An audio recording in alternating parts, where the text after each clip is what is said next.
Mawa manuvela bien d'Akbenao. La banane première du moteur, c'est va fixer à l'Indécaniala. Maoui au premier le bon à l'Indécanial, te paya. Bien ne te do wajega. Amoyo no yomila papa, bien d'Akbenao papa. Amoyo no yomila papa, mi obujibu a chop, non ami mi obujibu a chop fiamila, no chop fiamila wajemia du moteur, c'est le mien pour toi, Jésus Christ. Papa bien d'Akbenao. Amonvola bien d'Akbenao. Et dit Totoya. Et dit Yamito d'Asinao. Et nous voyons Yamito d'Asinao. Le mien pour toi, Jésus Christ. Et bientôt, Amen. Il y a beaucoup de choses. Il y a des malades.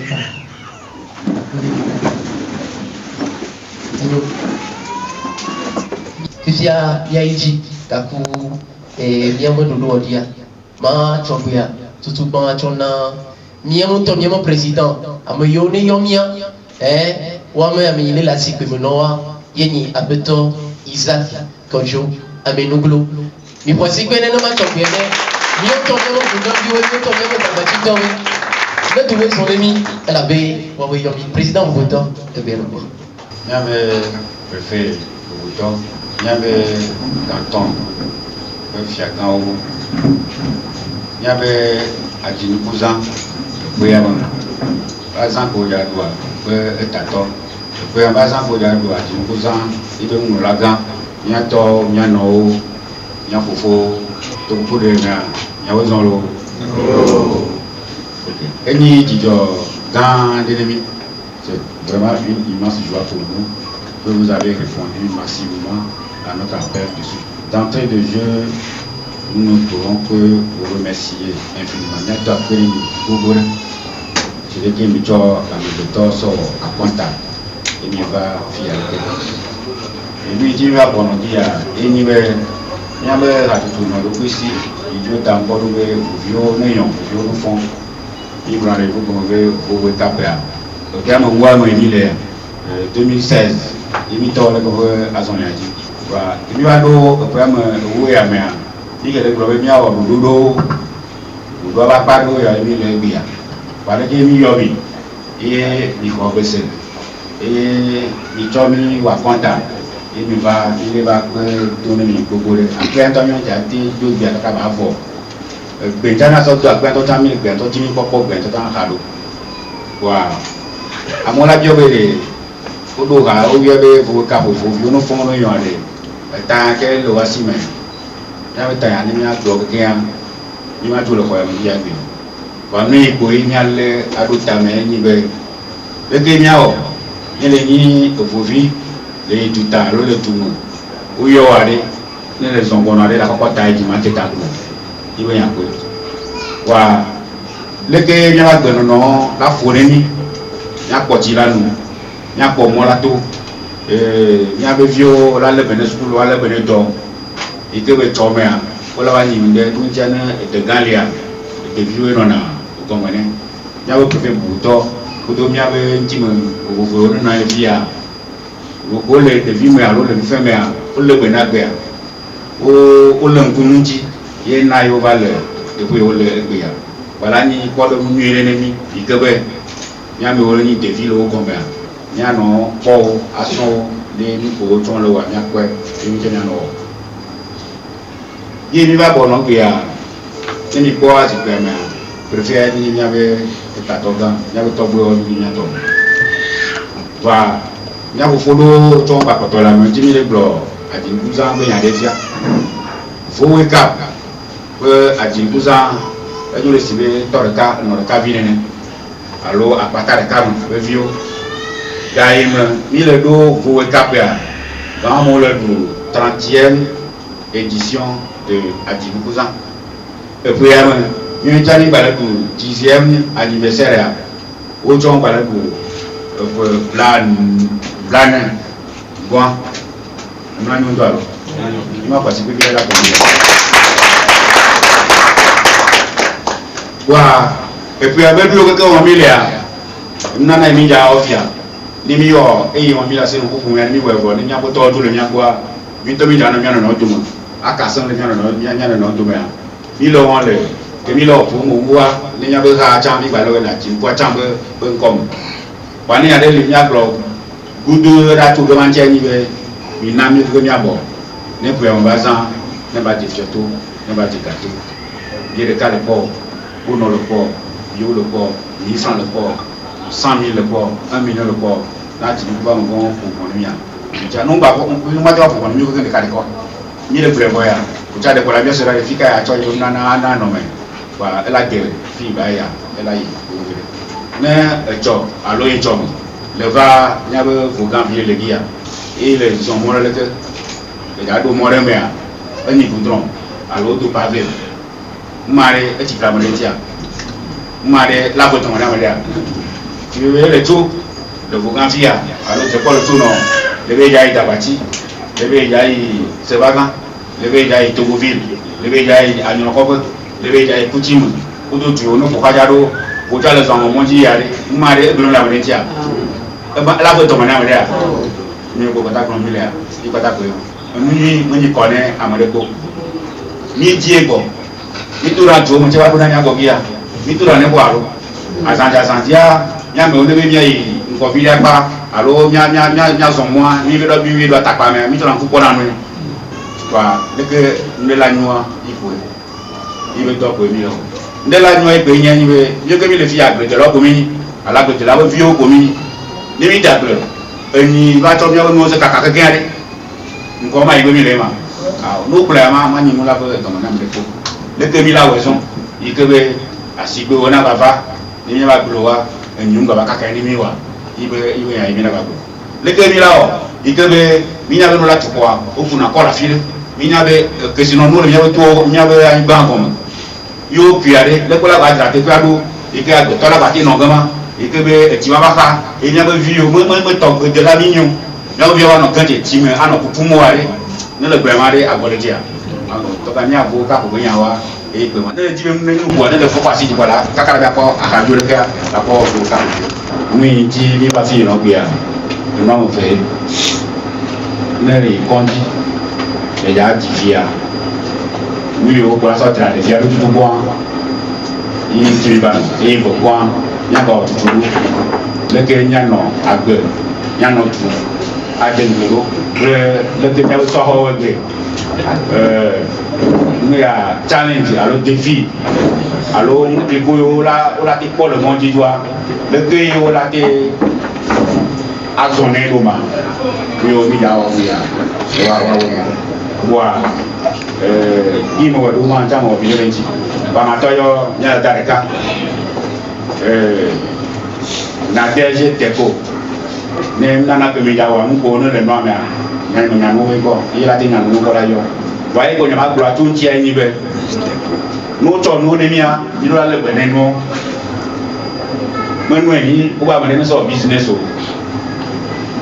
ame be jana i ko la persona konji yo no da ya o ma do da no mi agbo amake ko no ibe nkware mama ke divine téléphone de la yo a do fi ko la ti kwa be ano information ko la ne ba to ko mi abo do tia e be go do mi ado do bo ba to va ami o ne ko mo le mi amere de ke mi ano bi mo wa le do lo ko le bo yo do ko le ko yi do i cha do la ba ba ke wa ne mi no do ni ti mo no are ma do mi adu ba ami o mo ni be o toga grande banque mondiale à l'FMI toga de solo rami mi o to ko ne bo le fia mi to ko ja si ko mo toga so ko ba mi ne le de gatoa e jibe inovire alo idada de ne ba e kondia villa da rumba mi o kenu ba mi ja ba mi ti tutu ija mi o no ne ba jeji ni e wa o le ya no be e ja bon wa so ko ni e jo mo wi fo e wa o ko mi le yo gbe wa mo ni be go me ni be jo mo wi fo mo to ko we ni mo ti da ba ti mi ba go be ma ti ya le wa ya mo donc comme vous capé fait tu la que moi bon na doria gi mi ato nu wa dalu ke ba to la mi sia mo bo ye ma mi so dalu azambudia ni la ga te wa yo afiro chan ne ba so dalu wa gbelele ni no ani le ne ndo do mi am ya wa tan mi o tu mi so na do ti tu bo wa ni aso wa konta ni no bi ku mi akufu yo ni do mo ni to yo ko ru yan tia ni ati wa konta ni no ne to mo ba do mi ba jong dia ni ba ko Ebibi nyabana mi deke ya eye ya nemi koko ere ki emi on ebe ki tout de maternité dès qu'elle quitte maternité à nous qu'elle les me les nignons vite ya il a pas de vignon viva ou vi à bébé les me il a pas papa on vide sans les me et la bien papa on vit alors nous quand on dit parce que nous avons et les me il a pas couche les me il a pas forgoder les me il a pas bavoir les me il a pas et pas les me Miracle Vaseline, les mains. Amicassi. Vaseline, Amicassi. Ok, merci beaucoup. Miracle Vaseline, les mains. Miracle Adina nous les cas. Miracle Homo les cas. Miracle Eau de Javel les cas. Miracle Eau de Cologne des cas. Miracle Détol des cas. Comme vous avez avait toqué que me dit l'on qui nous sortira.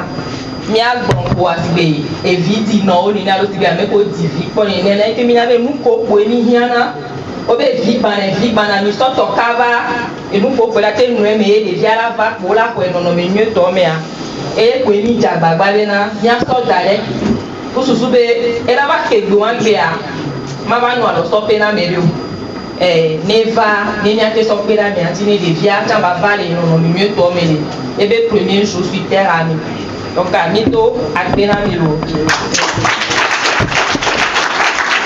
L'association à Léonamia, et je le sais que le Niagbo le Fouadi Nene, puisque Gado me va Niana, si vous voulez que Tata n'a pas du Brenner, les gamins vont soir, et du Benou Bevaina, va garder ma voix, Tata va dans l'animia sur les viaux. Ou il y a mis l'école de filles à Niagbo Kobe, la sorcellerie positive, et les bébés au poste sous Menami Nene. Ya kwelo mianti le miaga piana o wana association ababa iko unenia kususube tata pe ala 3 ama gagner ya de dollar sofsiomio e ko la sofsiomia sanyo bota sola panome e ami ko de vie e ya e chaussette o alo kamia fo pakala pe nemi le chaussette kamia ka fo palo wa miaka pe na o ne ma une po apataji. Alors, afin que, au point où soit le gomme, au sol, les Québécois nous n'amènent, on n'est pas de te pénal, on est là où nous, alors que la trouve, il n'y a pas de où n'est pas l'eau.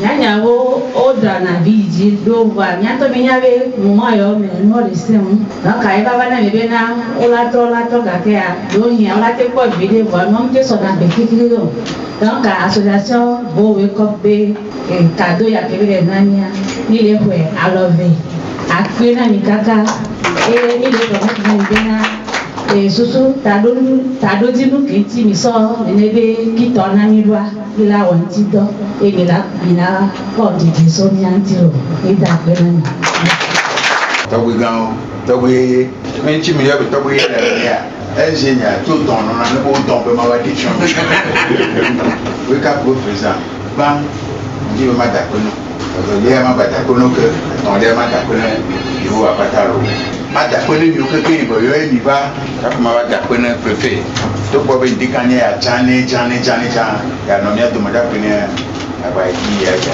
ko ni ya to gbe okuchi moto a e nya mo tutu mo ne baba to te po mi to bo be mi chi ko ni jan de ko de la mo gba bi kan na yue jan mi na ka ma gure mi de gbe mo ka ba jeju to gbe ba son le ji wo le gbe o kankan la préfecture a mo quoi nouvelle marché lo mi voici ko nous nous réveillons, we cap il veut 10e anniversaire. 9 juin à Djinoukou 40e anniversaire. Activité we cap activité à do à Djinoukou on n'a que comment il va payer me donner président. Et quoi? Maintenant pour moi quand toi et tout monde est du mois il peut y avoir tout yeni vodia le wa mi ole ha tu wa you ene ha tu ba quoi que me pour moi mais presque quand ton que ya le dia presque mais pour Jimmy le mino no le na be préfecture de bois même mais que nene ya bon a o mu de ka akpebe mi valo ma ka so yele ne mi tia 2011 allez ye a Djinoukou ba duya ba ko ku jetane ouais ma comité de second ben me organiser journée de réflexion il veut tableau du mail animé pour demain faisons quelque chose aujourd'hui enseignant be il faut me pas et avant un b il faut me pas ben Didi vient pas vous gambo moi n'y a ben Didi do les lamoni il continue va benaller n'était pas vous gambo Didi ma à la volo et bien on va fier comme c'est Didi les lamoni mambo enseignant jamais Didi fier et ma mère de ma grand-mère et pour Didi ne be yaba be ma be que va lui boto que le tamone moyen be ma partager ni e ni be e be mi ma no chichi be mi ayin ko voir agbada no ngado moyen mo me le pondu ba ayo la moto be yin mo yen yi bro ade ne me se comme ma be me se comme ni fi que ba de comme ne ma be mo na salada be ne me be tu salade dans le jardin pour et me tu va connaître no ma ma be mbe o dès que moi on est lui et toi maintenant réponse et toi le problème quelqu'un mais le problème on est là tu à ton vinaigre famille pour ça boulet pour nous quelqu'un veut ah ben moi on a mener une vie moderne ayé ma le bé il y a une covid par le doula ndé coco pour on a le doula tati ya dali na tête pour le capo amon apoya milliard mille na réponse et y a mon problème pour demain faisons quelque chose aujourd'hui ayé ma bébé dit nous au quoi tamu à toi la manière d'appeler le naissance bé noabla manene ya when tu tu tu ben ma bla ba ko no me na ko ba into ba c'est dagama alors manene ba yé ma tu es le bon noir que mi manye yiro a ba mi na no tando ya be na tu ba le do ke na no le kene mi afone mi vale mi o ke mi du pe mo ba ti kwa na ni kunde tonyo ni ma poko to internet ba chonyo hadona ndoncho boya mo ba ti kwa mi na ke mi ya du do ya o tura ka kuma ya ko to ejine comité na ba ma do bre no ke na se les chefs lieux de chaque commune ne peut pas moi yé chef canton ben le quoi quoi de nous gama e mairie aller maman ne ya chef canton d'Atouma quoi groupe folklorique de Kalo alors me faut plus ayo e be fio abolu ki ba pasivio mi agba ti nu quoi le gama le lendemain mi agba le hautoi mbe o ma hautoi Togoville ne mi tout le Togoville là on que quoi mi ayi trepo ne mi du trepo bois apothéose et ne dernier quand toi là ça va douleur Vaucan on y va quoi quelqu'un ne va ya il troye là le chef canton pour tout le mi quoi ni webe azana aussi le commune que comme ça pour 29 août papa ne mi a lui pour amsa me ne nya be na le 40e anniversaire pour blanc vonne ya vous monde nemi na azon ye mi ti mo le nouvelle marche non là ayé ma pour politique on mo 40e anniversaire à fort 40 heures ayo ah ben le mi si cadeau no yo na to pour 20e 40 ans ko tout ko e ko wona ati no quoi avant ma e chore kama ko le la mais bon un tissu qui fait 40 ans voilà c'est maintenant que ah ne me plaignez les gens un tissu qui fait 40 ans mais il est tout il va pas fourrer la mairie ça lui me c'est bla alors tin bébé amoureux on devait amoureux on devait bien besoin d'assaini mais quand il y a kaka dasina mo na ba ate munenia entia no fi popoa ye no fi o mi fa ni mi fe mo ba san lo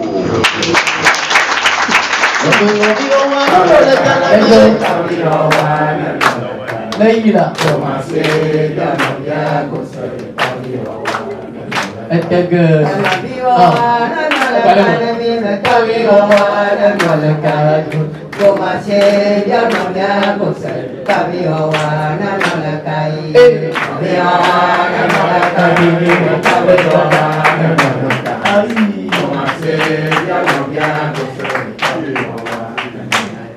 Edme bomi bandia mokoya mokeya faut cap pour sous que dembele a peu pour mieux tout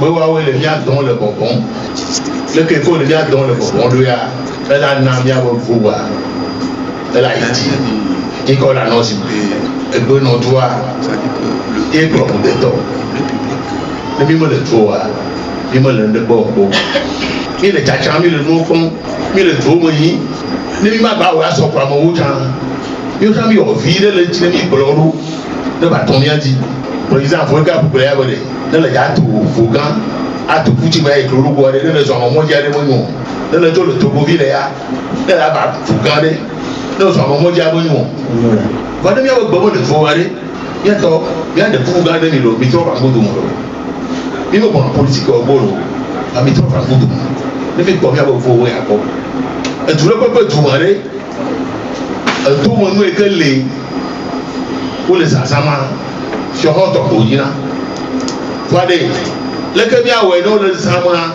quoi combien godui il faut se souvenir de tout là la forme de fios la forme de casse voyez moi de tout à quand me que déjà il faut là-bas au faire la porte moi le mien photo dit donc mien au que il y a le que dit la chambre dit mot choka kaza do ya boke bo mo le mo di chato boke ka ko do ma ko da bo de le ke mo le nu sa le asia mo do asia mo le mo di do mo le no mo do ri jo ma nyo yo ta mi anyo ta bien de fu grande be ya susu ke mi de e mi bo mi choki de jana mi abo ko ti wa sa ji mi abo fi wa de ne mi an tro ta fa do ne mi ya bia ko ngudu mo de bi o ne mi ti wa de le ke bi o mi a fun wa yin ko do yi if you are not a team of Iowa, what a boy, no, not a toachi, for my chief Congo, a channel of our book, and I have a tare.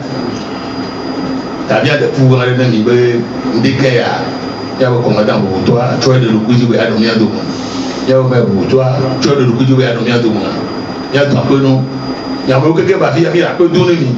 Let me throw you one day. Look over Tayabak in Mojuro, le ma ou tombo we ko amasa la do afo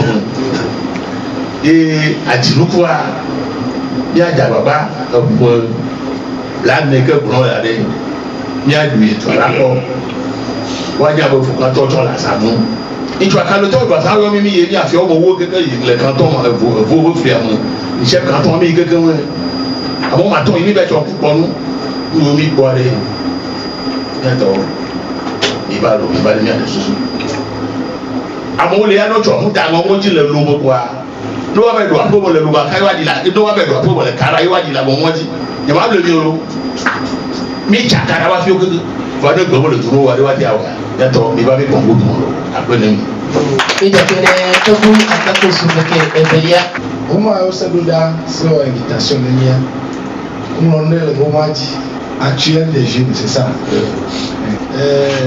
non toto no ni de sede da dwaji choa kafra amoyo na dunyi de rajo tia wakaka be ko da pangwa obo sema jidu bla na troho ona we ne basuto wakaka si e ko me be do le nyale ma la ko tochon wa do ma hi amodo mo ko de du jesibe le yolomo wa yo ba po ase mi duwa o ba be ase ala ta dra yo chando ni ma bro be ni gbe mi ba bi o ti popo ni ma bro ja ba fi o pe to se so bo anu ni le jojon le mi ba tu ame ni ba be conseil municipal là-bas to de que se ba mo jo para pe ni ma ni o po tro ko when you just saw your own drug you hold and you will see again bro game all over let me give me let me continue chat me to chat na kama mo ti boy ma cho be ko le mo be nya be video ba lo mo le ya ka fra say mi do we ko mo be di ma no sa mo wa na ti de la to sa mo ya toto anwa me bo bo le ya wa kwi le sa ma mo nya be echo sieji wa si na vi toto vi no la comme no yi Vivière, bon, mais un moment de fonction. Nous le habadabadabada tout. Mais fier la jeunesse à votre démon. Kafla, nous pouvons te nous amener à pas. Tant que vous savez, les caravanes de nous au bois. Aimable, nous avons le comment oublier à tout ça. Moi, au Ronabé, nous tiens à vivre la ligne de Poué. Et nous l'amener, tu veux dire que le cadre de Yanabe. Il a un caca, mais ben, la fille de Vaché, il y a pas bien tiré d'abord le pays. Voilà. Il y a, ben, quoi, pour y tomber, quoi. Il y a fou. Il y a fou. Et je vois les cigares, tu me fais, mais il m'a dit, on m'a dit, il y a pas de monde. Il y a mayo, alors bien, mon local, il y a une petite top pour venir. Il y a papa, il y a tout le monde vidéo. Des filles, n'a pas de tabac, il y a des amis, tu vois. Egbe mi la wea ne mi tati o dade ya ekema mi abe no ndu tso yi no le kapa me gama o la be no ma mo do vaji o mo do mi to mi aji o ekoma yi be epodo la baba edo yo patara no foga amodro bi o la ma no do mo ekoma mi to mi o me sukulu o ti pato mo amodro bi o la tafibu ava odo no bo le ingénieur jima ya to mo yo ale ma fi bo le church ni ma go na bi le ma ta school la kala to pepe wa ayia be mo do to na yi ni ro no dutu ne ale na to no honko na mo to no pro do ba mi ma de ko mi do chana na sigo ko blo no ne na ma school ja ni ba nya la nyi pa abo alo la no fo agbo la bi ja la ya me agbo le Lagos na igama de dokobe ona minya kaka kwa la de nko na mi le choyi ne ko ma amudo to la ta kamu wa ipata mo be kana mo funya o do na ne be bi o le ko mo ji ane de ni pone ya nya butamu ebo kwa mi hokite wa evititi ane e wake up ma de kukube amoyo no na planning familiar na mi to ba yo no kono to ba kupuni e ma re mi wa na sinye na acte de naissance ka lo va venir ko registre a filo wa na 6 mois 8 mois chebona mo gato ya 2 semaines avant ya ba ho 2 semaines avant ya ba ho mi le vieux dîner c'est bon c'est une bénédiction ami le voider mais le dire non mi toi mais un enfant c'est une richesse le mi le dire non mi toi mais il condia 11 ans d'adivi et il y a des complications hein le couple de la famille au coquin ni akevitoto vino cha bede ni akpama ko dia mi tro susu vide na mi aba viti dio ale manya be mi aba chenu na fertile mi jina bia fine boa mi jina no de mu na mi aba si oni mi do se aba introsa na na vile moaji apena bia mo ni vire abe no mo le no jo ni mama boy c'est comme ça maman elle va danser maman on veut faire plus que le plus dans le robe ça tombe 23h et 8 ans il va plus le subito ni jababa videlo voilà ni mi jola pa ma ko diari atinukwa ya ba ko be o 40 ans yàrá le 5e gàá mo mi lọ́jì ní tuntun bá 5e lẹ́kẹ̀ẹ́ ní wọ́n fi gàá wọn lóya wọ́n yẹ mo yóò bẹ̀ tì gbẹ̀gá díà lẹ́kẹ̀ẹ́ wọ́n wẹ̀ ní vacances báyé ó bẹ̀ bọ̀dá gbẹ̀ bá vacances àfihàn yà bẹ̀ yín náà àdìrúkọ bá ní ilé a ẹ bá ẹsùkọ ilé bàbá yín náà ní wọ́n sọ àṣì ìjẹ́ vacances àbọ̀ wàrà ti gbẹ̀ ẹ̀dá jẹ̀dọ̀ ẹ̀ lẹ́ wa ní àpòpọ̀ yà ní tọ́lá fún àdìrúkọ àpẹ̀ yà mẹ́à. Elle a regardé le dit nous parlons aussi bien. Regarde mi j'ai comme ça. Il y a la cohésion. Quand on va dire quoi, on va y avoir un parti à Molo, à l'association à Molo, à Toki Elko, à dire que nous connaissons Toto, nous devons trouver Mani, Tijabo, pour le mieux que quoi. Mais nous trollons les nanas, ma candidée, à dire que nous trollons ciment, à la pata à vous. Wa maa ba dom sɛ nya fufuo wei ɔno wɔ kaka na pɛn ba gyina kwa na na ɔtɔ ha ɛlò ɔgbɔnya de hyɛ be watwa to chef de commune ɛnu maa lɛ bɔgele agyina kwa wɔ prefecture kaka mu azɛ na mia te awɔ ɛbɛ agyina kwa ara yɛ pata kaka mu yɛ ɛla yi di tɔ.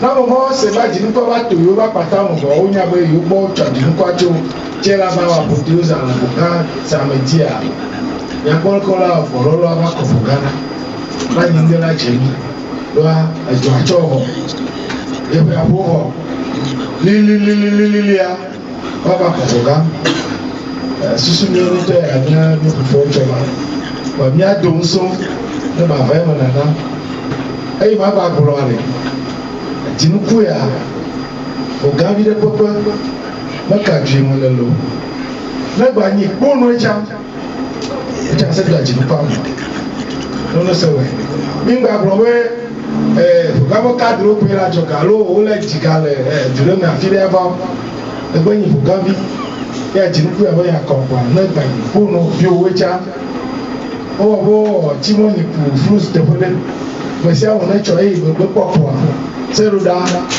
ne ajinpa ni akota nero akore ni mo Ipe asipele soki ima ye wachore ke bonula na ya atona kondi ale bienvenue donc les onia bena saje apoi nomi foi a sua signe tout bon ma ado akpe ne mi okukan ne ma do akpe ne go wake up be akamutio ne wa be susu yo de adam yo mu yo po wa be nko ye yon susu no be to ya me be adinu kuzan yo la awo na de ani nu to hoede aso to asanda ji wa ba sakbe le mi antumo fio nti ntu kuyon mo nti président vo wake up la xɔgbe agblɔnya ɖo ya egblɔnya ɖo le nua me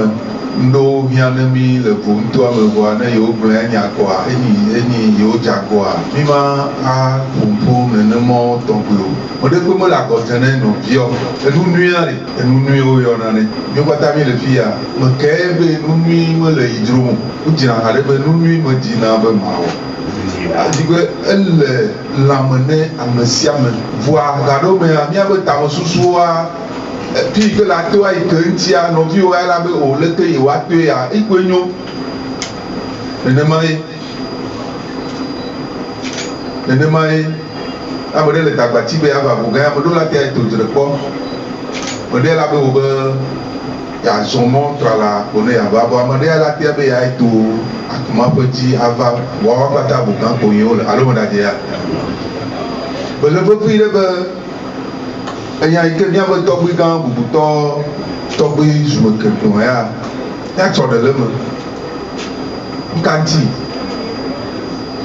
miabe tame susua le ne wɔ ɖeka ele kpɔe be leke ba nɔ ya tɔ ƒe nɔviwo be susu ya ye va ne ye ya leke yi dzi be yewo ne wɔe ye ya wa be vietɔa ame ɖewo tsɔ wo ɖokuiwo sa vɔ ne du ya tɔgbiwo ma gblɔ ne nane la dzo le woabe du me adze kpa ya fi ɖea le ni kawo fe be nu ya leke be le ya leke ye ayi kpɔe ya leke yewo la wɔe ɖoe ele yi zi ɖeka me kpɔ ŋɖe kpɔ ne mi dogoku tɔgbi ɖe zi ɖeka alo mi dogoku du abe akameti ɖe zi ɖeka me kpɔ wɔ ŋɖe kpɔ mi ŋutɔ tsa le miaba ƒo mea mi nɔna koto ɖo me kakakaka gaɖo me azã do na mi gblɔ be wo be eba ne yi tsɔ egɔme nyi be eta bɔƒea kɔ ɖe me ɖe la tsɔ etɔ va me ɖe la tsɔ etɔ va kaka miava tsɔe be ame ya tɔ enyi nyuie ya gaɖo mea game la yi voyez ni nuit toi na me de tsoy be susu ba me de tsoy be susu ba eye trana nuno abra garo me mi na na egwa gbo awe ya amodo la no ka fi do awe la gbo nya do ha fi mi ase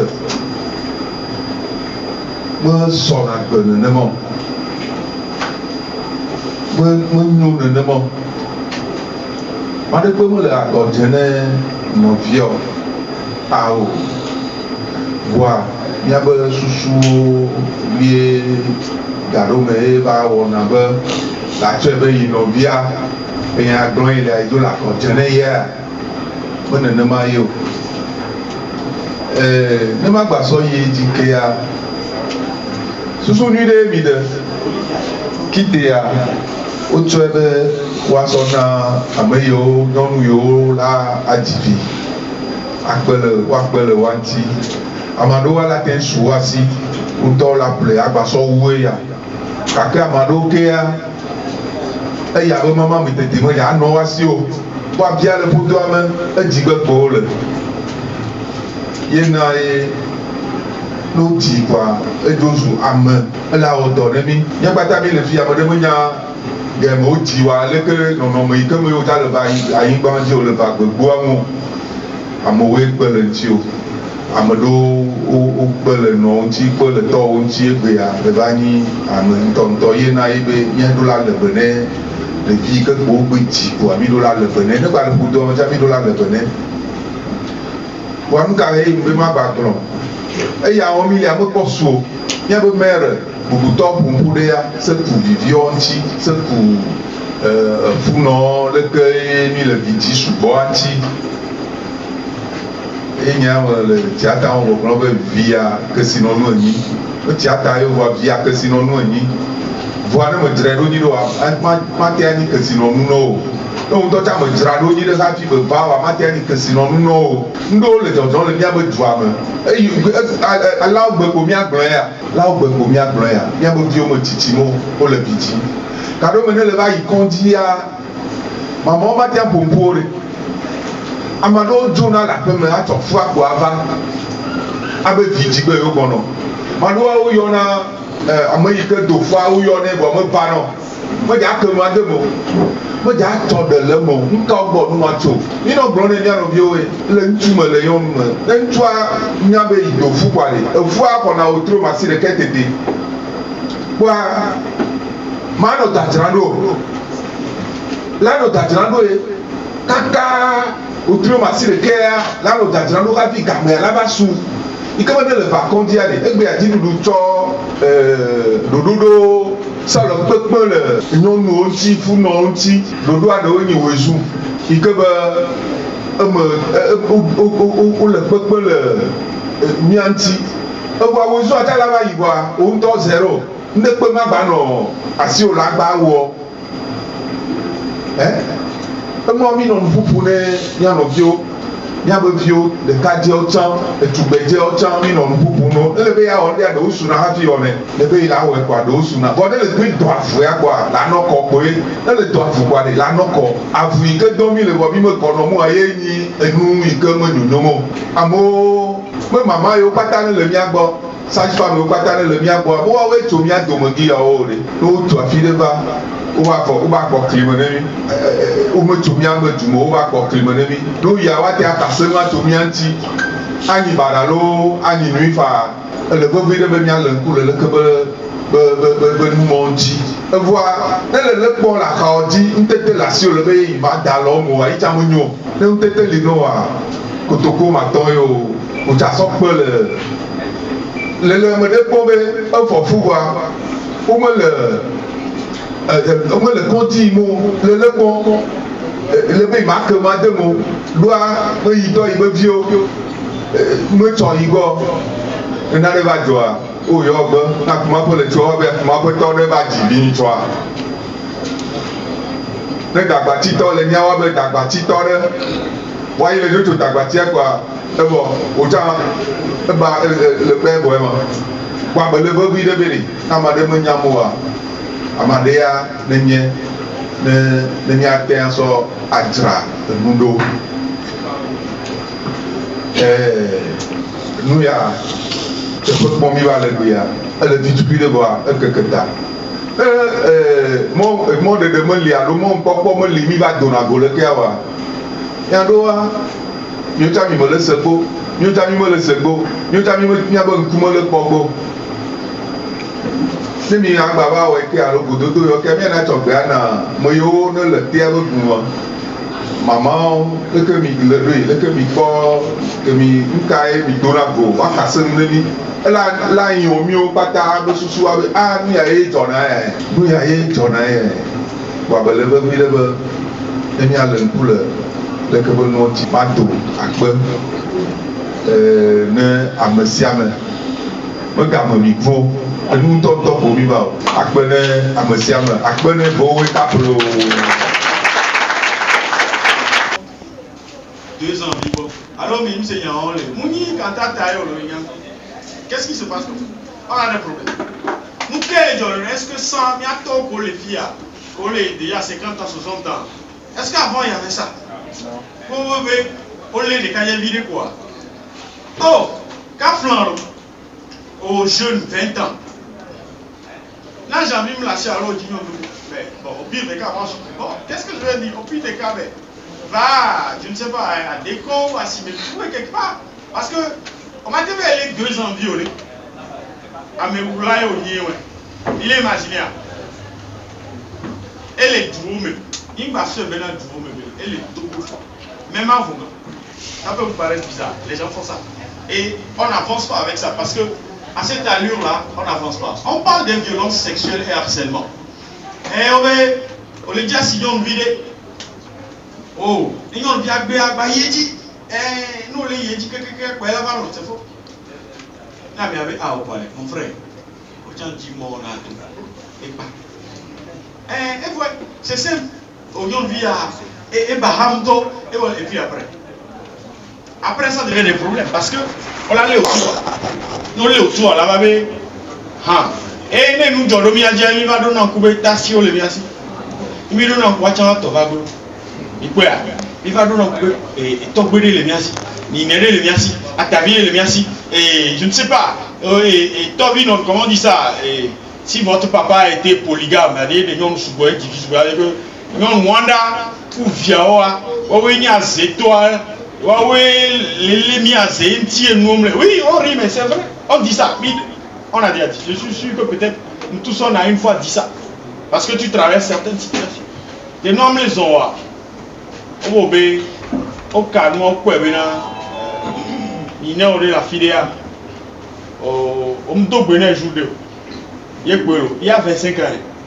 Il peut y aller au dîner. On me donne un peu voir. Nous donne on n'a gagné. On ne joue pas. On n'a gagné.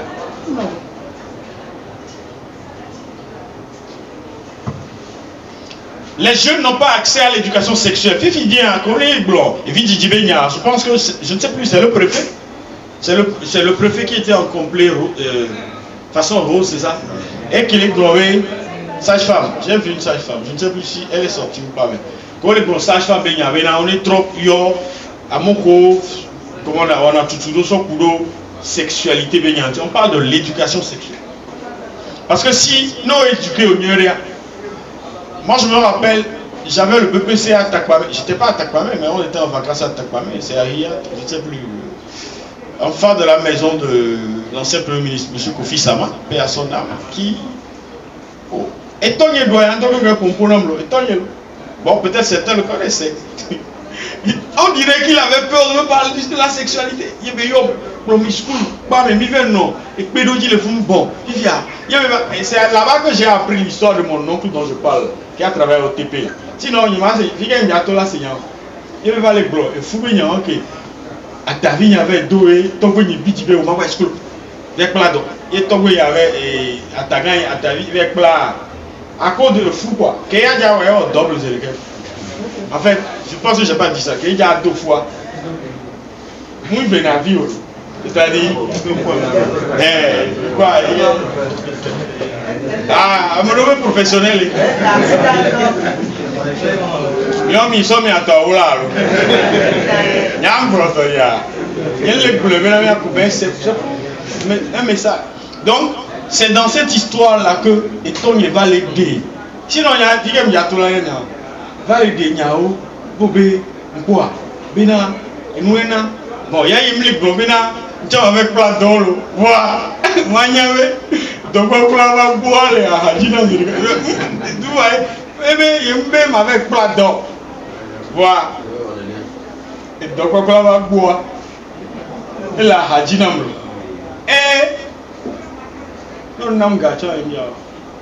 et donc c'est ça qui a fait que donc on s'est mis d'accord. Bon, si tu as le bac, je peux t'autoriser à avoir une petite amie. Donc c'est comme ça là que bon, etc. Anyway, ça c'est. Mais je ne peux pas dire que mon papa m'a éduqué sexuellement. Il n'a pas fait ça. Les filles, les mamans, même les pomponnes mi avignon bio, même les pomponnes mi avignon sous bio, parce que bon, on sait comme ça parce que et nous créons fion, on va dire ce fion mais bon, elle dit que nous comment on dit ça, et nous comme tout tourna, on le ouais quoi, donc elle tient à nous y quoi, non, et responsabilité benina miao, les grands frères, les papas, les mamans, etc. Miayo, mia vio et mia pompono parce que sans ça, qu'il y avait avec plein quoi, on va devoir vouloir. Tu vas voir les bidis. Et des fois, nous on donne, mia toku mia noa, nous que wa sama mea, et nous on donne. Je pense que cette fille là, je ne sais pas comment, mais et nous avons vidé qui est donc mon système à plan se connaît, il travaille l'homme. Vous trouvez mes quoi de pour eux. Dès que nous donc quand même quoi portable à gain l'homme quoi. Parce que il signalé de tomber. Novia et le 5e. Il y a et toi ben novi bevi, c'est ça comment on va dire ça? Oui, et toi ben novi bevi, les wabo. Et toi vous na fiancé n'y a ben novi. Vous comprenez? Donc, le papa, directeur d'école, la maman est à school village, je pense que au 3e ou au BPCO. Mais il y avait des millions de vieilles au baba les joints. Vous comprenez ça? Obé son doudou ina fofo. Il y avait son doudou ina fofo. Et fofo doit venir. En fait, bon, moi, je vais fofo à le cousin, attaquant ta vie alors. Et doit venir. Oh, baba les zoom. La fille. Et nous, on fait ça dans nos maisons. Malheureusement, ce n'est pas normal. Parce que nous vivons, nous les suivons là des sols. Je suis désolé, je ne sais pas où elle est. Vous voyez, des sols. Ah, le monsieur là, il a doyant. Ma c'est elle a doyant. Parce que on l'a violé et on l'a encore insulté. On l'a encore tapé, Nikwera. Mais, nous pouvons dire alors que c'est maman de son doudouna venant de soïna fofo le roi mais alors. Il y a qu'on doit vous n'en dévier avec vague blanc. Obé, comment on dit ça va? Que toi, et blé les dons poney. Vous êtes en train de comprendre? Et ma fiancée qui était ici, elle a piqué une crise. Qui veut signaler qu'elle est portable à gueuler. Heureusement, moi je venais juste pour voir quelque chose là. Et quoi, mais elle est moumbe, ou quelle est où? Il y a un seul vénade. Et nous les djédji, il y a un vénade. Et il n'y a que BCA. Elle a fait 2 jours, en fait, pas dans le coma, mais sous le choc quoi. Mais là, que moi j'appelle le procureur. Il y a un procureur de Cantet. Parce que, bon, c'est des amis à moi. Mais au Bénia, les Kélébé. Nous, qui y a des angbetos, on y a vénade. Oh, nous avons un procureur, nous avons réglé en famille. Et pour trouver déjà filé nord. Mais qu'elle donne, vous pouvez avoir une tuile. Mais, bébé, c'est vrai que les courants noirs, mais baba devient un bon pour d'autres choses, mais ça me fait mal. Quand je pense à ça, je suis juste en train de penser à la vie de cette fille-là. Qu'est-ce qui se passe? Les violences. Et moi, on ferme nous.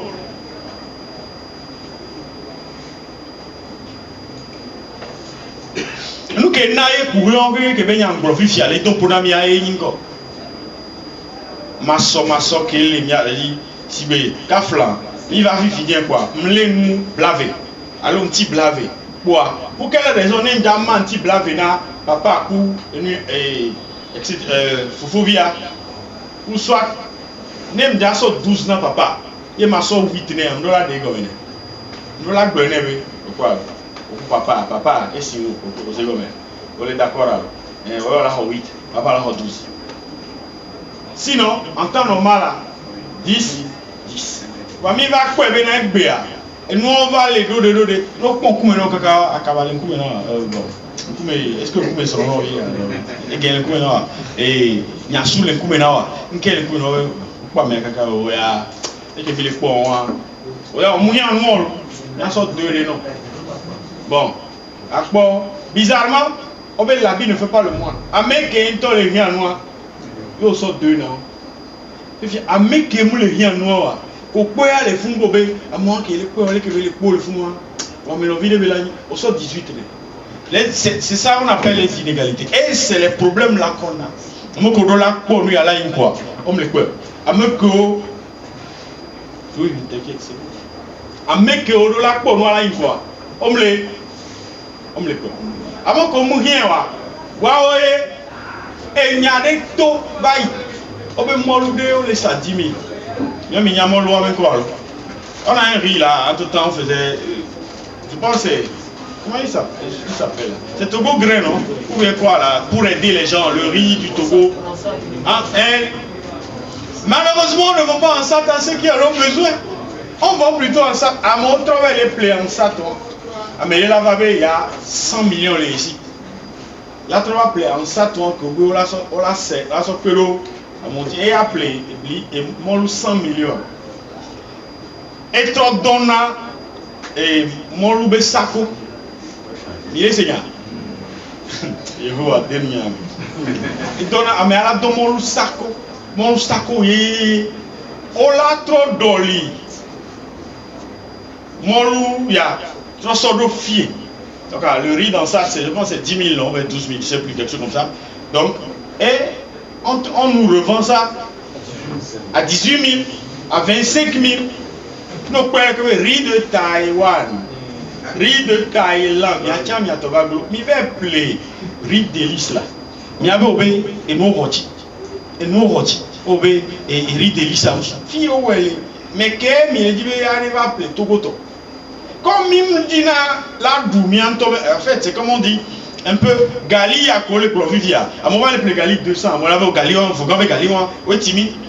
Nous sommes Gali au Nigeria, on a 2 millions de kilos. On l'a appelé, il dit là, notre job, il y a 2 000 Gali, 2 millions de abonnés les filles. Et on va abonner, voilà. Et nous, nous et nous avons dit ou bien c'est moi qui me trompe moi. Est-ce que c'est ça là, ça comment on dit ça? Est-ce que le gouvernement a quelque chose à foutre avec ça? Non. Parce que quand ton gali ou alors comment on dit c'est ça non? Quand il y a ton gali on veut bien le gouvernement pour qu'il me va ton gali. Non. Et zoane mewa voilà dasi galia la va tourner le gouvernement gali qui vient tomber ton et même l'eau. Il va quoi bon non. Donc il y a des choses que miam top là. Ouais. Oh mais l'absence narratif positif. Je suis content quand je suis venu. En fait, quand j'ai baissé la tête, j'ai comment on dit ça? Me ressentir en fait. Parce que moi ça fait très longtemps. Je parle de 2000 quoi. Ça fait combien d'années déjà? Moi je fais le lycée, c'est beaucoup quoi. Je me suis rappelé de on dit ça au lycée Kota. Le lycée, exactement la même chose. C'est pas possible. En fait, ça a changé. Mais en mal. C'est-à-dire, ça n'a pas changé en bien. Et tromblé, quoi. Ça a changé en mal. C'est pas possible. Mais il y a de grands cadres qui sont sortis dans le pays. Il y a que les gloires. Benodou et d'autres. Arrêtez. Il faut qu'on se départisse des histoires. Mais allez. Comment on dit ça? Quels sont les partis qu'on a même? C'est le dernier souci, quoi. Amé à les unir, amé à les CAR, amé à les PDF, amé à les... Arrêtez ça, c'est normal, non? Mais ça là, est un peu courir, c'est normal, non? Même Venavio dans le ventre là, ils sortent là. Oh, voilà, nous voulons quoi? Alors, Dadia, après votre raison, mais attends, que on bien, mais il boit, qu'on dit qu'on est au VD. Comme on dit, nous, bien. Si vous avez mais il faut que toutes les miens. Allô? Mais dit bien non voix. Mais dit bien non par exemple. Nous avons un coco. Vous avez de Gaulle. Ils seront à 2 mètres. Ou 1 mètre 50. Donc, on va aller à Zipévi, dit que vous là, gogo, ah, mais quoi? Après, on va aller à Zipévi, que vous avez bisous dans ce rôle. Ils seront à l'objet là, là, bobo. Alors là, j'ai clos. Nke on gbon bena ke nyento yim koko mia gboko vidra ma ve dia gboko vidra vi quoi tout ce qui se ressemble ça sort quand même mia jemia non oui donc on est différent et nous on la ni courir miten no rodekame ça peut être même mari et femme mais et comment on dit ça et ton mari est je ne sais pas bon on va dire ton mari est uni toi tu es je ne sais pas quoi? ANC par exemple. C'est possible. Ce qui est bien pour vous faire avancer normalement, c'est que vous soyez ensemble dans le même. C'est ça qui dit normalement. Mais il va même l'autre a dit que moi, je vais marcher par ici. Votre relation n'est pas par rapport à qu'est-ce que tu crois ou qu'est-ce que tu ne crois pas. Mais on conseille que vous soyez ensemble. C'est comme ça que vous pouvez mieux grandir. Le manque d'investissement public. XBA. Je ne suis pas encore allé à l'hôpital de Vaughan. Je pense que moi, je suis allé juste là-bas une fois dans ma vie. Parce que quand j'ai fait le lycée, c'est une seule fois que j'ai été traité là-bas. Là-bas. C'est où là? Je pense que c'est quelque part par ici. L'hôpital. Je ne suis plus jamais allé là. Voir, est-ce que il y avait Kondiwa au début? Endoléa, le mekola kokoi. Voir. Et il y a un peu de l'homme. C'est pas comme nous. Au moins, le même Vaughan là, c'est bon. Ou bien, c'est bon. Sinon, il y a d'autres villes, d'autres quartiers là. Tu ne peux pas aller. Au moins, mon coin là, si. Et je trouve vraiment qu'il y a des villes. On le connaît. Elle a dit les mois que vous avez doué parce que les secousses sur la route là peuvent faire que. Elle a un secours que quelqu'un vient avec doigt et dit vivre. C'est fait. Il m'a dit à mes deux, parce que tout le monde gazé les termes. Voilà, Mao, je m'a dit, alors et je vais dire, comment on dit ça, un beg, comment on dit le beg? Il est imaginé avec les Fukona, il y a deux sols qui est gazé à l'ENA. Kaka ba gloria voir. Oh mais après moi voilà. Parce que il est donc kaka voir. Le gars dit oh pour nous devait hein. Attends oh et alors que avec que il y a deux sols là qu'on a pas donc il est imaginé et ben pour boire elle est aussi zigzaguée. Kaka ba gloria voir. Oui après moi bon. Mikono alors NK mille wo fifi o mi abe courir au que les dons pour la mia mi abe courir au que les dons pour la mia yo ekbea ne mi be mi le dibena non mais on est trois non mais on la troll mi abe susu parce que kengbe ne troll la gbe o me ero la troll susu ne m troll susu o me o te na on mi abe hossé. Je ne suis pas en train de parler d'église ni de religion mais c'est notre foi qui détermine tout. Nous qui dit au cadeau à resséquer la siwa. Parce que les filles lui a amené pas dominer lui quoi. Hein? Il a amené tout crève, crève. La crève, le Robert, c'est qui est lourd là. Des carrés non ça. 2 pour 25. Quoi mais à dos dit quoi, dit c'est tout peu quoi. Et tout crève, crève et les bébés si les que pédicilline on a. Il faut bien sortir de gouré mais quoi. Ou civil ready. Bon, dis, sous que le dit quelqu'un de deux. Ouais, mais oui, mon frère. Ça, si tu prends ça, tu vas être guéri. En fait, ce n'est pas le médicament qui te guérit en fait. C'est ta foi qui te guérit. Et c'est pourquoi les médecins, je parle sous le couvert de ceux qui viennent de l'hôpital. Il y a le CHP, c'est ça? C'est comme ça que ça s'appelle, le CHP. On parle de l'effet placebo. Je pense qu'il sait de quoi je parle. Il a dit, autour et crée, n'a mais à benou. Voilà, et Kanedibina. Et à m'y avait créé. À m'y avait sorti avec m'y avait créé. Mon frère, à Tikia, il est pour la terre. Donc, quoi dit c'est on nous crée. Dis-donc, nous tous. Et 30 minutes, au gang, quoi. Tu vois un peu, ça dit. Et dis là, on a le micro, les gens, tu peux mais. Alléluia. Yehoah, Yesu Yodom. Donc, il t'a gagné. Et le commis. Parce qu'en fait, il n'y avait rien de créer et tout. Créer et tout. Maman, t'es plein la fille. Il quoi? Et donc, on a besoin de ça aujourd'hui. Oh ben, les décisions qui affectent les jeunes doivent les inclure. Et Nemidad prend décision. Son courant il y avait bio, bio.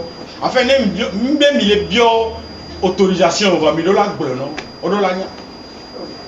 Mon père, père son âme, il n'a jamais imposé quoi que ce soit. Là, il y a quoi la maçon d'or. Allez, on y va. Et voilà, encore rien. Là, on liste avant. Oui, non, il y a quelqu'un qui va l'autre au travail. Mais maçon d'or, encore il y a la capitale, d'accord?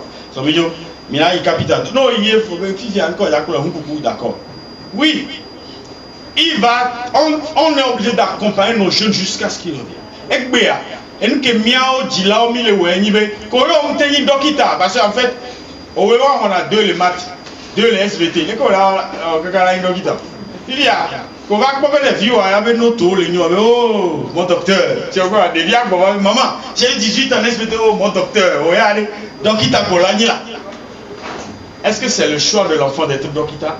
Ou bien c'est toi qui veux être dokita dans ton enfant? En fait, c'est ça. Il y avait choix, oh, les gens, ils dokita, les vieux, mais les vieux, ils sont déjà, ils sont déjà, on a encore, colonel, il vient avec on recherche le colonel, la soldat. Ah, mais les gens, ils sont déjà là. Bon, ben, les qui sont là, les qui sont formés là, sont déjà là, en fait, nke atonya obena soja la jemto mewa obe soja la jemto alors qu'en fait tu sais que c'est ton rêve raté que tu veux que l'enfant a messia me peut moi a messia me coup et ben moi a messia me coup et ben moi egbea je nomi de la prendre conscience na yabe santé mimba na gleku nsianu egbe vivia obe tramadol pour nos vieux pour il y avait son réel. Ah, merci, on veut vous dire. Ah, voilà, on veut Bachana. Bachana, vous savez que c'est un cotocoli ça. Vous savez ce que ça veut dire? Oui, c'est un nom cotocoli, je crois, parce que je parle bien le thème donc. Atari, Bachana. Alors, il peut même dire à quoi Atavi, on dirait Atavi, Sodabi, alors, Atavi pour eux, mais comme il y a Atagan pour eux. Atavi pour eux, on a. Donc, on peut même chez les Côte-Colis, là, ils ont dit Bachana là. Bachana, c'est Atavi. Donc, quand on dit de développer des compétences, Midola, non, plan, je vais vous expliquer quand j'étais en 4e vacances, et Tony Bena, il m'a tenu en home et bon, en fait, notre school n'est pas d'apprendre son verre d'eau, baba. Oh, les milliards, j'entends. Il y a un mari d'assez. Voilà, vous riez, ne riez pas là. Gamme, tondeuse de haut, les nalgues. Je sais que. 2 semaines, entraînement comme là, il y a un épaule. Mais. En plus, à moi, any school vient à ton il va les lycées techniques. Donc, on avait Crazy Baba. Tu vois, on l'appelait comme ça. C'est quand j'ai grandi que j'ai compris. Crazy Baba. Attends, comment lui peut être un baba fou? Et comment même on remet attirer le confus Crazy crédit baba. Je dis, et on était contents, nous, les crédits baba. Et là, et à rentrer esprit tort. Je suis allé chez lui, il m'a remis, attendez, mon lait qui à boire pour nous. Mais attends, et dans des cams, Jack Pla, bien pour avoir la radio. Mais j'ai compris que la patience paie. C'est au bac que mon bac les Vaughan, les filles à lycée de Vaughan. On m'a envoyé à Cara. Donc je fais partie des ancêtres de l'université de Cara. C'est nous qui avons ouvert l'université de Cara. Je suis un ancêtre, ça. Ok. Mais qui est un ancêtre. Et moi, de l'université de Cara. Et va d'autant les mettre à Doval oui. Parce qu'en fait, moi je partais de Vaughan à Cara avec un demi-sac de gari. Mais quand on va pour nous continuer, ah, c'est si, et Galio a réunion tolo. Galio le dimanche. Il y a, à cause de ça, on va te veiller doudou. Je n'aimais pas ça, mais je n'avais pas le choix parce que à Dolao, n'est pas déjà Joe le Vaughan, quand on va courir Cara, qui me va, on a maintenant les bois. Donc, pour 10 fois, ouais. Et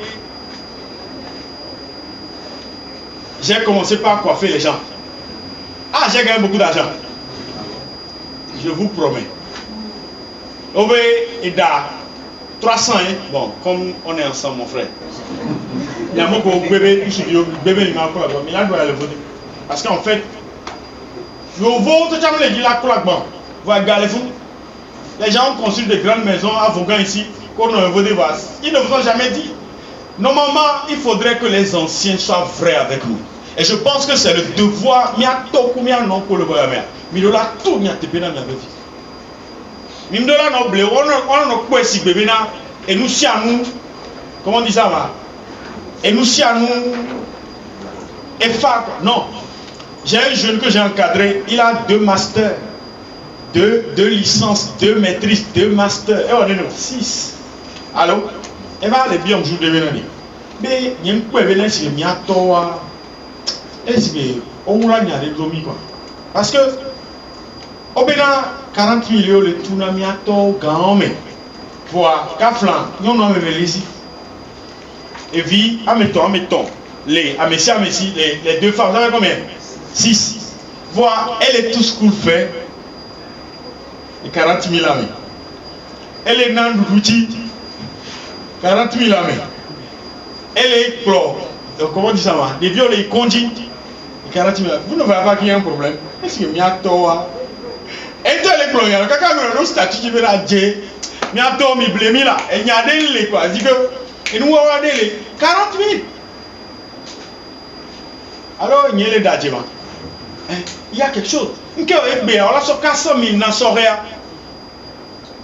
ne fait pas 2 semaines. Ça veut dire qu'il y a un problème.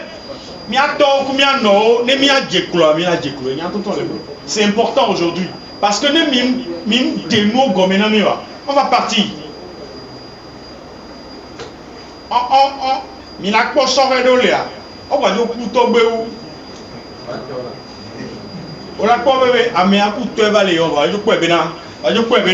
Elle est si belle, mais qu'elle et un coup faut voir et béaré.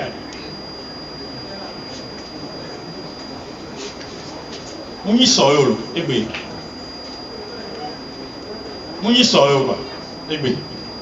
Mingba bombena une découpée. Comment on dit ça? Ne remettez jamais à demain. Et en ce moment, Amélie, il y avait Togo. Baptiste de cas, comment il s'appelle même? Le vieux là, bon, moi je l'appelle le vieux, mais Jimmy Hope, non pas King, il est encore jeune. Je parle de Jimmy Hope. Il est là, nous n'y bega il Agbebavia. Egbea. Ekboro mia toku mia no kole koya me bobena mia to mia te pena mia bevi soré.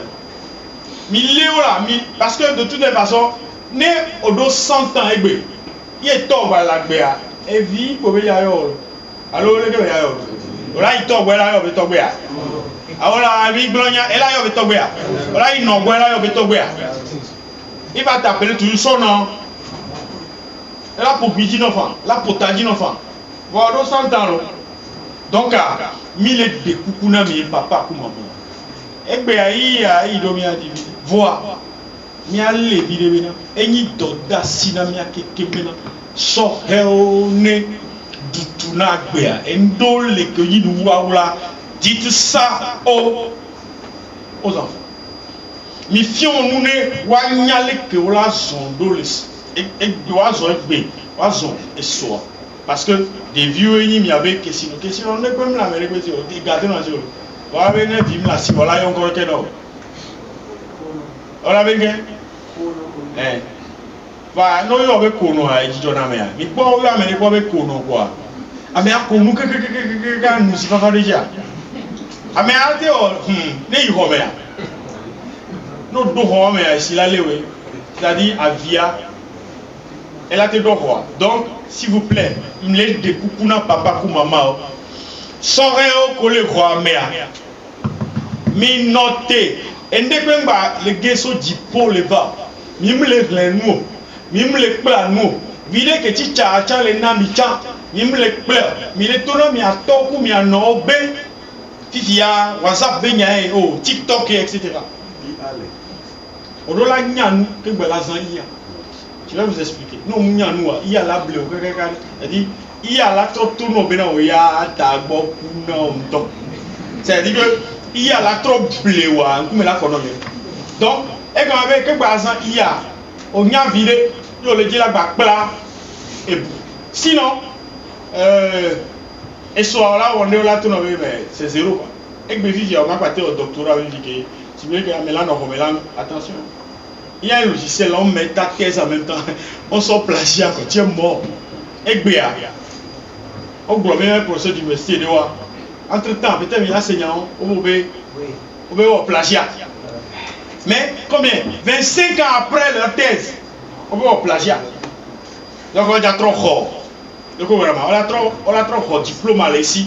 Elle a trouvé une bonne domaine. Je me dis là, comme ça. Monsieur Geméal. Monsieur Geméal.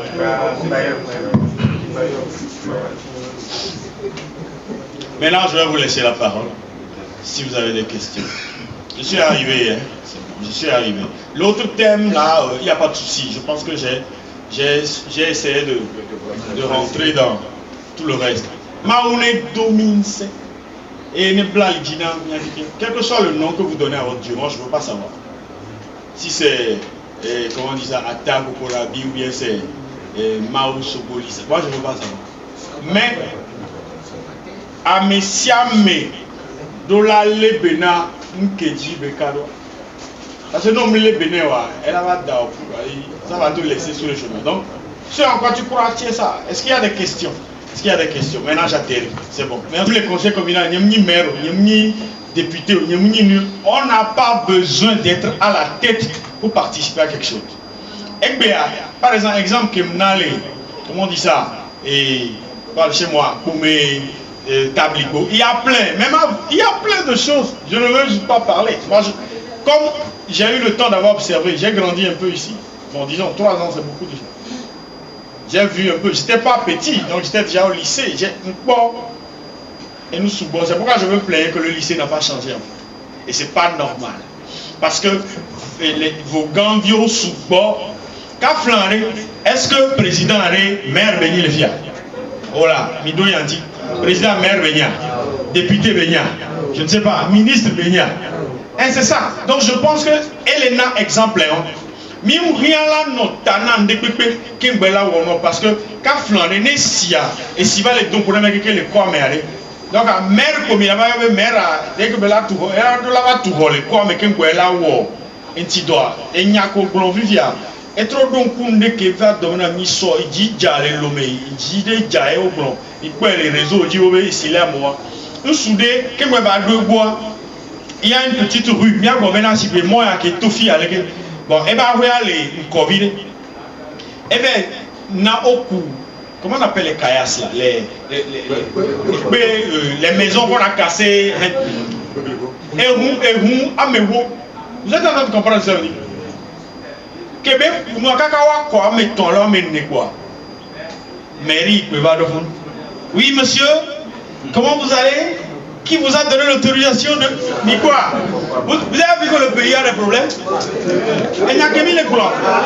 Je parle de Nisovedi Kedja. Ça fait combien de jours? Ça fait une semaine non. Et Kedja. Donc, au-delà de l'autorisation, les mairies, c'est le travail de la mairie. Hein. Vous comprenez ce que ça veut dire? Vous avez vu que... Et en plus, jeune vieux quoi? Jeune vieux quoi?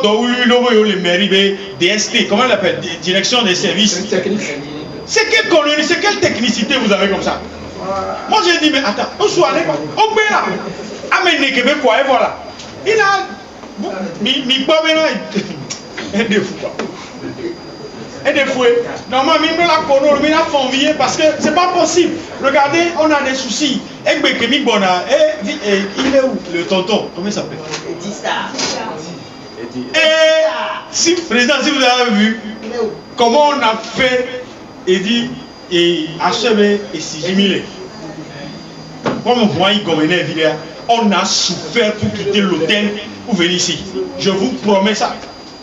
Donc, j'étais en train de regarder. Il me demande, non, je raconte comment nous avons souffert sur la route pour venir. Ma ville va quitter. Elle nous a dit, notre seconde.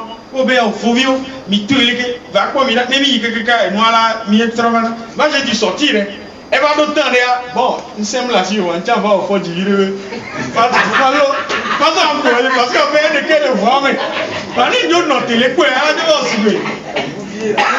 tonton ya yoda si me oka njamba aussi peu mle tutu mimba kono c'est fifi bien que mama c'est pas possible donc mi quoi et nous on est né à mai alors et quoi me do soré on la que yo soré o benani muni fio benya le kwebe ka flanke mi jaba ya mi va bien be fio dès que mi antomi wedu de ebe hu abe gomea il objet va ha et wo mais moi j'étais debout mais j'avais mal à s'enfler dans la voiture parce que mais je ne peux pas peut-être jusqu'à l'heure la mimba d'ofio. Voilà. Est-ce que dans le quartier Orient Bena est fier pour la loi? Est-ce que comment on dit ça? Conseiller municipal alors qui dit va à moi la délégation pour la préfet bon monsieur le préfet Mille doyens, comment vous dites ça? En voiture. Et que j'avais appris quand j'étais jeune là. C'est le voiture ça. C'est tout ce que j'ai retenu, le reste c'est pas un problème. Mais est-ce que Milava préfet quoi préfet? On m'y avait quoi mais mille doyens non. Et moi on aurait préfet mille non. On va arrêter ça. Parce que les Ekbe samedi par exemple Mianto milate yo de viol quoi mais je nous les quoi mais a dit qu'on jouait et comment on dit ça Agban la coup je ne sais pas la veille de la fille la sauvage de moi dit oui parce que les mimos on est né wa mianto ya doit c'est ça malheureusement mi dans la pelo mi d'akpel du yamelo je ne parle pas de Fougan je parle de Lomé par exemple mi d'akpel et kaka on a mis comme ekpe mogo et ben mais aujourd'hui, l'eau rentre dans les maisons. Déjà, moi j'ai des étudiants qui ont fait une semaine sans rentrer à la maison. On me soucoule pas, mais Kégé terrain, mais l'Institut national de jeunesse et sport. Ils ont dormi dans le terrain de Kégé. Une semaine, soucoule lui. Parce que Maté Yahuam, Mpa, et toi, Tocha, Maté Joe, et les vont venir là-bas, et moi, mais déjà, là-bas, donc, il est obligé de dormir. Chaise Yalégué. Il y avait soit fort d'arrêt et plombi de Kadi. On se voit une semaine. Ça fait pleurer, hein? C'est pas de la blague. Et nous, donc, nous voulons les aller. Mimba note pas dit du doigt parce que état dumi. Et dans la renami, là, va trouver un euro. Parce que Vivia, papilio, miato, mille si yombo, mille deux yombo, mille. Donc, Mimba, il y a la pédale de version. Donc, imaginez ne pas parler de 80 ans que si on mourait, on l'a fait un jeune vieux valet. Ou bien, oui, mais nous les jeunes et les papas aidez-nous. Parce que 100 000 on a nous, nous qui avons fait fier, nous avons fait mais c'est quoi politique, mais c'est quoi mon rôle fou.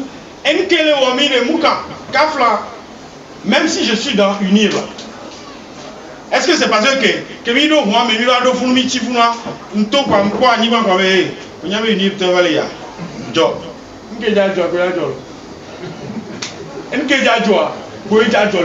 On s'en fout de nous que nous. Oh, il y a Assemblée de Dieu, il y a Pentecôte. On s'en fout de ça. Au thé d'Ogbeda, une que les gens le font avec du Kodjoué, à Digagba, à Yosorel, il y a pourquoi, il y a comment on dit ça. C'est tout. Et Bédo de la veille, il y a des peu le flou. Parce qu'il y a des choses là. Mila oué tchaï, quoi. Quand les manous les fiarés, on a manous dans une loi. Nédé, ou à une association à Benao, bientôt. Bon, il y a quoi dans un mois, dans 2 mois. On m'a oué, c'est-à-dire que jamais, ils ne vont jamais rassembler même un seul bidon. C'est parce que Kobe mia oué quoi bien. Et béa, et ni dota sinamia keke. Papa ou maman ou ta flache, ni ba do béa et comment on dit ça? Bah sorti mais attention mais sort kemlo. Voilà. Eni to dasi ne no pour le divinami. Ba bena na me sa me joyi ebo. Ne woleke. Na me sa me joyi ebo. Nya keke mi akwe. No la ba te gbe na me mi ato. Nya be kwa mele. Voilà. Nya be kwa mele. Voilà. Nya be kwa mele. Voilà. À mon va plein millions solo. Voilà, aller dans le marché pour voir. Et si les mis tout si mais que vous va y venir. Mais il y a l'eau. Et ça ne dit rien. En fait, rien, c'est pas possible. Il y avait dit, elle est si belle, pour donner. Et moi, quand, dit du doigt. Parce que, quand Flan dit du doigt, il y avait là, si le flou. Mais il y a tout fou, il y en avait, non, pas tout fou, on s'en fout. Bon, il y a tout, mais, en fait, normalement, quand vous savez, on doit tout le monde. On doit qu'il y ait quoi. Là, je les gars, à mon copain, bolé aussi, à mon copain, nous, aussi, avec Béa, adolé ou mi. Non, il y avait pas mot, et pour payer les gars, pavé au, il y a mais il y a mis les blancs, kata tamlé, pavé au les non, bon, pavé là, bon. Non, il dit, pavé à gagner, on a dit que, et puis à la pour eux, n'est bon, les amoussi les dieux, mais. Nous, qu'est-ce qu'on a comment on dit ça, ma, et bémé avec me quoi, il y a quoi, il grandit quoi. Et la gant, fou, non, qui va domou la dagbé, la douleur. Oui, parce qu'en fait, moi je ne comprends pas. Et moi, les messieurs, oh, ou bien papa, peut-être, il y a quoi, il fait les popos, oui, il fait, mais comme les gammes, c'est-à-dire que, il fait même, les pions nous si peu. Les glaces, c'est nous comme si peu. Il fait, et que il fait, il vit là pour papa. Donc, et d'attendre les filles, il y avait un avec gain, alors. Et bien, papa, nous avons et je vais aller sur le fil. Voilà encore. Voilà pour ya. Voilà des gouverneurs. Zandé à Kaka à 20 ans. Tiens. Bah, et il y a des cas avec Kaka à 20 ans. Que Dieu nous bénisse, nous. Oui, je suis M. Cessi Sefia Menou Yao. Je suis enseignant-chercheur à l'Université de Lomé. Expert en sécurité humaine, paix et également sur les questions de jeunesse. Je suis arrivé ici pour animer une série de questions ou des thématiques qui sont liées à l'engagement des jeunes et aussi aux défis que les jeunes rencontrent de façon globale au Togo et de façon spécifique dans la préfecture de Vaud. Oui, moi je dirais a priori oui parce que les participants étaient attentifs, donc il y avait les parents, les jeunes, les ados, les moins jeunes, etc. Et c'était un melting pot qui est révélateur parce que les défis que nous avons sont des défis transversaux. Donc cela commence depuis l'enfant jusqu'à l'âge de l'adolescence, l'âge adulte et en même temps le 3e âge, etc. Donc nous avons ensemble les terres échangées. Nous avons posé les bases des défis réels auxquels les jeunes sont confrontés et les défis auxquels les parents aussi sont confrontés par rapport à l'attitude des jeunes. Et nous avons ensemble élaboré des pistes ou exploré des pistes de solutions pour que nous puissions co-construire ensemble le savoir. A priori, j'estime que le message est passé après aussi les interventions des uns des autres, les questions. Cela sous-entend que les gens ont bien suivi et qu'ils ont posé des questions pour mieux comprendre ou étayer leur savoir. J'attends d'abord qu'ils prennent conscience d'eux-mêmes parce que tout le monde a un potentiel, forcément. Ce que les gens ne savent pas, c'est que personne n'est né vide de connaissances ou de savoir. Tout le monde a été appelé pour quelque chose. Comme le disent les Anglais, we have been gifted. Tout le monde a été doté de quelque chose. Et donc, pour cela, il faut juste faire bas la terre, réfléchir, observer autour de soi et découvrir son vrai potentiel, aiguiser le talent pour pouvoir l'utiliser à servir la communauté. Oui, en fait, vous voyez, il y a des savoirs ou des dons ou des partages de connaissances qui sont d'abord physiques, donc matériels, c'est ça, les questions liées aux dons, etc. Mais il y a aussi l'aspect comportemental, intellectuel, donc qui qui dénote du partage que nous avons fait avec les participants. Donc ce sont les mêmes participants qui étaient là. Au-delà de leur donner des gifts, comme on dit, enfin, des cadeaux ou des œuvres, des dons, etc., il faut aussi les équiper en fait pour qu'ils aillent bien utiliser cela. Vous voyez un peu ce qu'on ne fait pas malheureusement lorsqu'on fait la distribution des moustiquaires. C'est ça qui fait qu'on retrouve nos moustiquaires, ou soit dans des champs ou des jardins, où les gens transforment les moustiquaires en filets de poteaux, de petits poteaux, etc. C'est parce qu'on n'a pas pris le soin de faire ce que... comment on dit ça, Wake Up a fait aujourd'hui. Il faut d'abord aiguiser, informer, expliquer avant de faire le don. Et en ce moment, la personne sait que le don que j'ai, c'est pour pouvoir atteindre un objectif bien précis. Ce n'est pas pour m'amuser. Si c'était pour m'amuser, ce n'était pas la peine que je puisse venir ici. Donc aujourd'hui, les gens repartent avec, disons, deux ensembles de connaissances. Donc les aspects liés à comment mener leur vie, les aspects liés à comment se prendre en main et les aspects liés également à la solidarité que démontrent vos Wake Up à l'endroit des populations, spécifiquement des femmes qui sont dans la situation de donner des enfants. Oui, en fait, c'est deux thématiques qui ont été rassemblées. Alors, nous avons parlé un peu des défis ou des difficultés ou des situations auxquelles les jeunes font face dans la préfecture de Vaud. Ok, en premier lieu. Et ensuite, nous avons parlé un peu de, comment on dit ça, nous avons parlé du vivre ensemble, gage de cohésion sociale. Donc, c'est les deux thèmes qui ont été ramassés dans une seule présentation.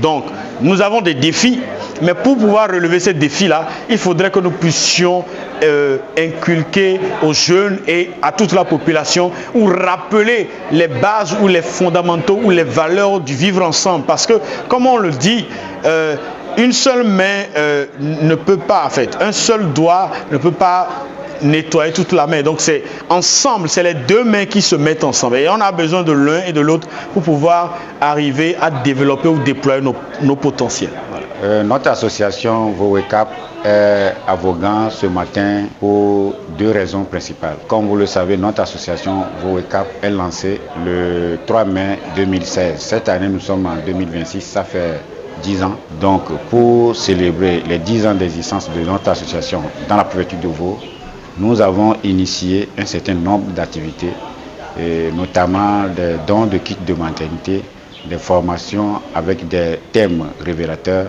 Et pour la journée d'aujourd'hui, 25 juillet 2026, nous sommes là pour la cérémonie de remise des kits de maternité que nous avons initiée. Et en plus, couplé de cette cérémonie, une séance de formation avec les thèmes la jeunesse face aux défis actuels et la promotion au vivre ensemble.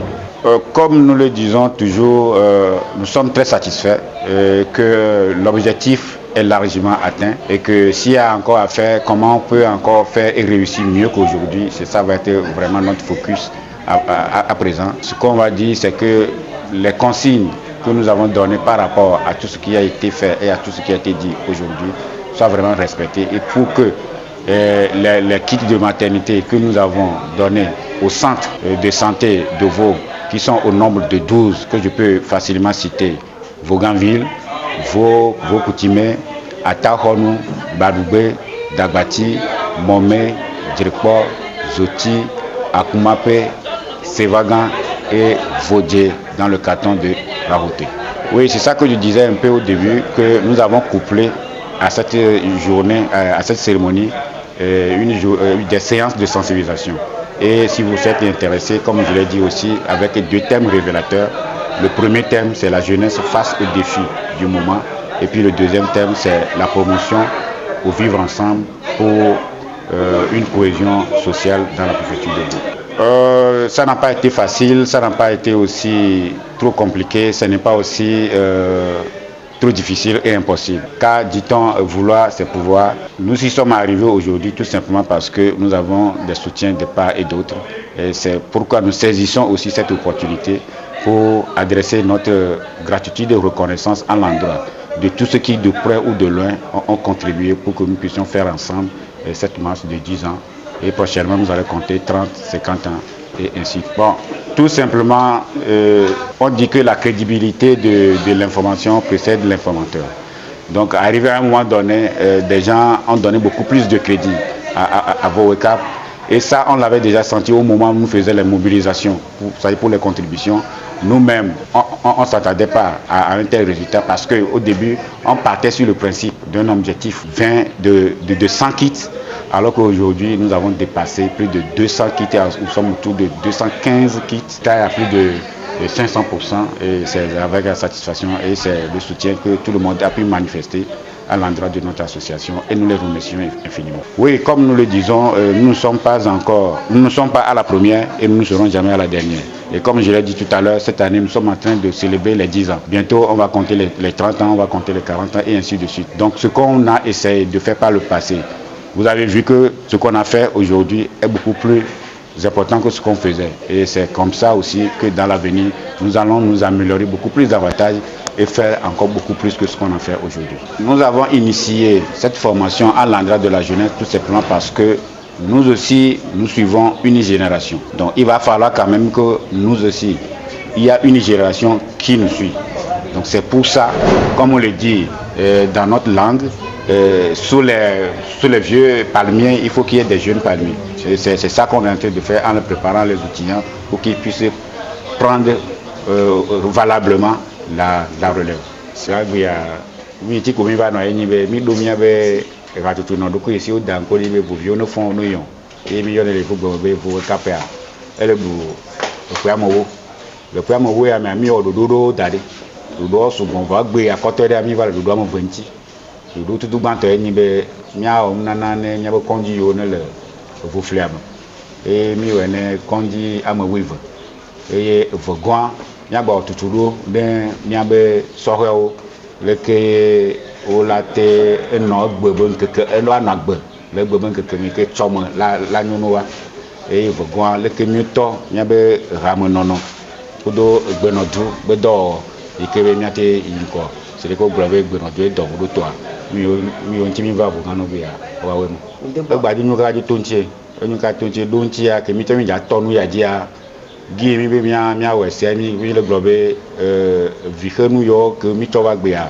alofan de kai be susu mi yo wa mi ba po ka mi to alofan 20 wa e ke tan mi to mi po ko ma gele ka mu sugbon be ka e George ni mi to tan e le ka mu gba vado e de fio ko te be du kwa ho mi abe nana e lon mi abe nke mi to va ko do mi o mi le wa o ya de kuma ni asato apedo donchi o e apedo do la ene ameyo keke ne kado miaji yo nano ikemite so le ko nono agbe e mi aga dakpe mi abe do abe tato sereke o so ono na mianchi e ke mi yo gbe ya ko va mi aga do ichabe akpenu e akpe dada potoa ele ni mi to mi amore ni vo kapo mo vio bla mi ono lona vo kapo bi agbo mi le do akpe mi no de gbese agbe mi nyaga kamata mi atewa avo toton bo akpero a mo mpo kwa mo wa zon mpo noto mi akpo be mi odododo e chan mi va de azon le mi le pour mo wo be zon mi wo ya be de vai chan e ya ke mi gba ogwe e chan ni apareka e apa ni gba koto ni mi e bododo mi gba ya o fi ani we le ke mi awa po mi school vi ogbo ikebe ameyo ne ji la school to adudu wa school e mo ba ko ni da ijabe mo gba lo nko mi gba lo e le ke mi nyen ne mi abe fofula mo bazan ibe ono cha mi gba le ya wa mi gba lo yo na mo me ke po pe na do committee anti ho yo azan odu ne be je na chateau je na gatoa mi gba lo yo ne fofula me vile pe ntu gomo yon gomo amutichi de vie o cha e le popo la o mi o cha la te o po e aso koko azan e ji popo monsieur moi la théorie fallo VOECAP c'est vous qui gagne VOECAP c'est vous qui gagne VOECAP vous bon ko ipo 10 000 euros mi dakpene VOECAP be akamotio mi gba dakpene dua be agbonuglan dakpene conducteur ne doyo on le mi gba koto idine juko akpata be ravi la divia eyo chona me wo de pe o la dzrado nyui de nyɔnu fɔfo aitsa la dzrado ŋutsu ye dofo aitsa la dzrado anya be nkeke de le ŋkɔ ne yi nke wotrio masi ɖeka ya sugbɔ yi ke be naɖo wokpɔna le kɔndzia mi ma gbava nɔ leke be enuwo kpɔm o wa mo ŋkpɔkpɔ ya esu mi kpata mia si xɔse be wowɔm nana nyui ɖe dzidzɔ kɔndzitɔwo tsã wonya be ɖohi aƒenɔ yewo nava dzivi ŋkeke yewo mea woagbɔ la nyo yewo la tsɔ numɔwo ke ŋu asɔ na wo boa mi do akpe adzinuku zã ƒe bla enelia ekpoe le edzi me ya vo ŋutɔ ametɔwo kpata mi le akpe dono eye mi gba le yɔyɔ wɔm no be azã yi gbɔna ame sia ame ne tso ne miaɖu azã ne awle ne ɖi ne miaɖu azã le dzidzɔkpɔkpɔ me le nɔvi si lele me le ɖekawɔwɔ me lo akpe ne mi aux responsables des centres de santé de la préfecture. Nous voudrions sincèrement dire merci à VOECAP qui a pris cette initiative à l'occasion de la fête de la 40e anniversaire de notre fête traditionnelle à Djinoukouzan. Donc ça fait partie des activités prévues.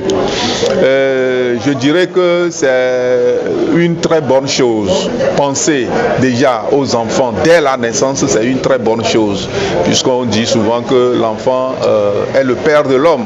Si nous ne préparons pas bien l'avenir de nos enfants et il n'est pas bien accueilli dans la société, il faut voir déjà psychologiquement cet enfant-là sera affecté. Donc VOECAP ne veut pas que les enfants soient affectés psychologiquement. Et c'est l'occasion aussi pour moi de dire merci au comité d'organisation à Djinoukouzan qui a accepté cette activité parmi son programme. Donc nous disons un grand merci à ce comité et nous l'encourageons pour la suite des activités qui vont aboutir à l'apothéose. Mais c'est l'occasion aussi pour moi de sensibiliser nos frères, nos sœurs, ceux-là qui vont encore perdre des enfants, de se préparer. Si vous avez si une femme tombe enceinte, la grossesse scientifiquement dure 9 mois. Il faut qu'on se prépare à accueillir un nouveau-né. Il faut qu'on se prépare. Et si on se prépare, il faut avoir aussi les moyens. On doit les chercher. Je voudrais que dans nos centres de santé, que ces moyens-là ne manquent pas aux parents qui vont recevoir des enfants, qui vont accueillir un nouveau-né. C'est ça qui est le problème chez nous. Donc je crois qu'à partir de ce geste, ça va donner encore nos enfants, nos jeunes hommes, nos jeunes dames à se préparer pour accueillir leur nouveau-né. Donc nous disons sincère merci à VOECAP. C'est une occasion pour nous de sensibiliser les gens, de parler à nos populations. Je vous remercie.